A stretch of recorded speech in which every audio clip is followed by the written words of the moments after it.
आज का बाइबल का वचन विधि विवरण का ग्रंथ अध्याय 8 वचन 2 से 3, 14 से 16। दूसरा वचन संत पौलुस का कोरिन्थियों के नाम पहला पत्र अध्याय 10 वचन 16 से 17। और आज का सुसमाचार संत यूहन्ना के अनुसार अध्याय 6 वचन 51 से 58। विधि विवरण का ग्रंथ अध्याय 8 वचन 2 से 3, 14 से 16। मरुभूमि में इन 40 वर्षों की वो यात्रा याद रखो जिसके लिए तुम्हारे प्रभु ईश्वर ने तुम लोगों को बाध्य किया था। उसने तुम्हें दीनहीन बनाने के लिए ऐसा किया, तुम्हारी परीक्षा लेने के लिए, तुम्हारा मनोभाव पता लगाने के लिए,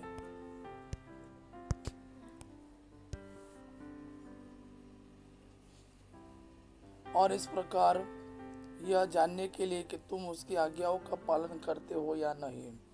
उसने तुम्हें त्रस्त किया, भूखा रखा, फिर तुम्हें मन्ना भी खिलाया जिसे न तुम जानते थे और न तुम्हारे पूर्वज ही।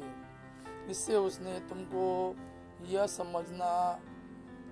समझाना चाहा कि मनुष्य रोटी से ही नहीं जीता है, वह ईश्वर के मुख से निकलने वाले हर एक शब्द से जीता है।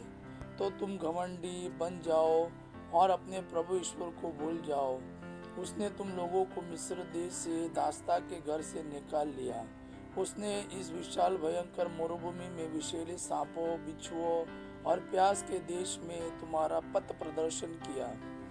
उसने इस जलहीन स्थल में तुम्हारे लिए कठोर चट्टान से पानी निकाला। उसने तुम लोगों को इस मरुभूमि में मन्ना खिलाया जिसे तुम्हारे पूर्वज नहीं जानते थे। उसने तुम लोगों का घमंड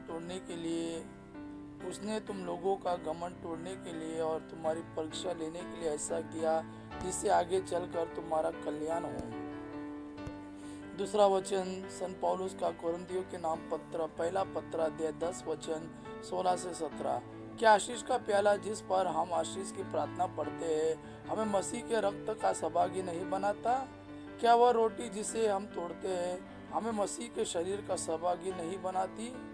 रोटी तो एक ही है, इसलिए अनेक होने पर भी हम एक है, क्योंकि हम सब एक ही रोटी के सहभागी हैं। आज का सुसमाचार संत यूहन्ना के अनुसार अध्याय 6 वचन 51 से 58। स्वर्ग से उतरी हुई वह जीवन रोटी मैं हूँ।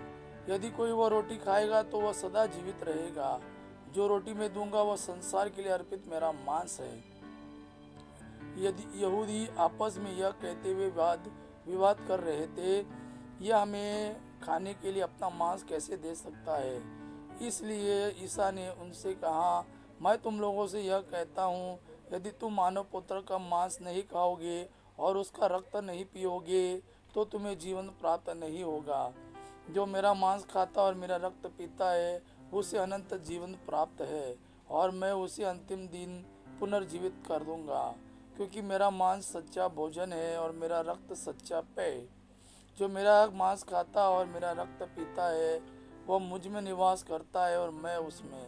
जिस तरह जीवंत पिता ने मुझे भेजा है और मुझे पिता से जीवन मिलता है, उसी तरह जो मुझे खाता है उसको मुझसे जीवन मिलेगा। यह वह रोटी है जो स्वर्ग से उतरी है।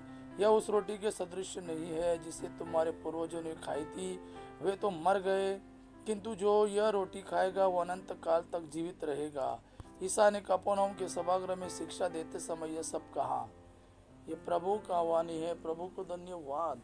आबा पिता की महिमा और पुत्र यीशु का प्रेम आप पर सदा सर्वदा बना रहे। आमीन।